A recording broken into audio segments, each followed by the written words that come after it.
हरतालिकेच्या पूजेसाठी लागणारे साहित्य पाहूयात. हळदी कुंकू, अक्षदा, गणेशाची मूर्ती, 4 विड्याची पाने, 5 पूजेचे साहित्य, सौभाग्याचं वाण, पूजेसाठी पाणी, पंचामृत, गुळ खोबऱ्याचा नैवेद्य गणपती बाप्पासाठी, 2 तेलाची निरांजन, तुपातल्या वाती आरतीसाठी, धूपबत्ती, अगरबत्ती, त्यानंतर माता पार्वती व सखी यांची मूर्ती घ्यायची आहे, पूजेची घंटा घ्यायची आहे, वाळूची शिवलिंग तयार करण्यासाठी वाळू घ्यायची, 5 प्रकारची फळं घ्यायची. श्रेष्ठ असं व्रत म्हणजे हरतालिका तृतीया.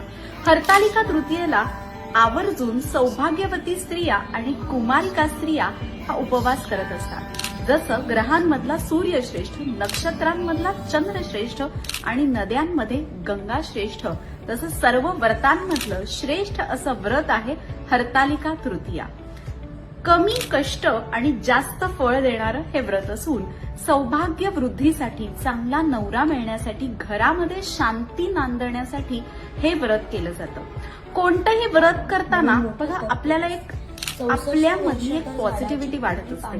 कोणतीही गोष्ट साध्य करण्यासाठी आवश्यक असणाऱ्या मनाचा निग्रह या उपवासामुळे वाढत असतो. उपवास म्हणजे काय? आपल्या मनावर नियंत्रण मिळवून देणारा उपवास, भगवंताच्या सानिध्यामध्ये रममाण होणारा उपवास. भगवान शिवशंकरांना प्राप्त करण्यासाठी पार्वती